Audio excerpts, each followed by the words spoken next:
2 minute के अंदर हम लोग पैनक्रियाज ग्लैंड को कवर करेंगे।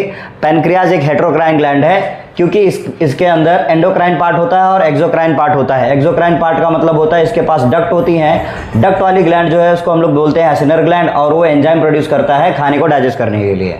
फिर उसके बाद होता है एंडोक्राइन पार्ट जिसमें आइलेट ऑफ लैंगरहांस होते हैं। Islet of Langerhans hormones produce करते हैं जो कि सीधा ब्लड में जाता है क्योंकि इनके पास डक्ट नहीं होती हैं। डक्टलेस ग्लैंड को ही हम लोग एंडोक्राइन ग्लैंड कहते हैं। चलो इसको हम लोग जूम इन करके देखते हैं इसके अंदर क्या है। आइलेट ऑफ लैंगरहांस में, आइलेट ऑफ लैंगरहांस में कुछ प्रकार की सेल्स हैं। किनारे पर बीटा सेल्स हैं, बीच में अल्फा सेल्स हैं। ये वही तरीका है जैसे कि भेड़ियों में होता है कि बीटा फीमेल्स किनारे होती हैं और अल्फा बीच में होता है, उसी प्रकार यहाँ पर भी अरेंजमेंट हुआ है।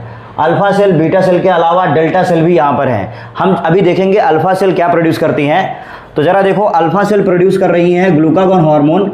ग्लूकागॉन हार्मोन को हम लोग बोलते हैं हाइपरग्लाइसेमिक हार्मोन क्योंकि ये ब्लड में ग्लूकोज के लेवल को इंक्रीज कर देता है। कैसे इंक्रीज करता है? लीवर में जाता है, ग्लाइकोजन को तोड़वा देता है जिसको हम लोग बोलते हैं ग्लाइकोजिनोलाइसिस। और अगर ग्लाइकोजन ना हो तब हम लोग नए सोर्स से ग्लूकोज बनाना चालू करेंगे और उसको बोलेंगे ग्लूकोनियोजेनेसिस। ये सब कौन कर रहा है? Glucagon hormone. Beta cell produce करती है इंसुलिन हार्मोन जिसको हम लोग बोलते हैं हाइपोग्लाइसेमिक हार्मोन, जो कि ब्लड में ग्लूकोज के लेवल को डिक्रीज कर देता है और हमें डायबिटीज से बचाता है। फिर आते हैं डेल्टा सेल पे। डेल्टा सेल प्रोड्यूस करती है सोमेटोस्टैटिन। ये इनहिबिट करता है secretion of insulin and glucagon hormone का। डिसऑर्डर की बात करें, डिसऑर्डर में यहाँ पर सबसे मेन डिसऑर्डर है डायबिटीज मेलाइटिस, जो कि 2 प्रकार की है, type 1 diabetes and type 2 diabetes.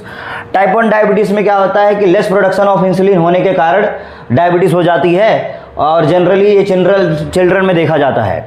फिर टाइप 2 डायबिटीज की बात करें, type 2 diabetes production of insulin is intact, यानी कि बरकरार रहती है, इंसुलिन निकलता रहता है लेकिन हमारी सेल्स, बॉडी सेल्स ही रजिस्ट करने लगती हैं इंसुलिन को। जनरली ये कब देखा जाता है? After 30 year. Okay, thank you.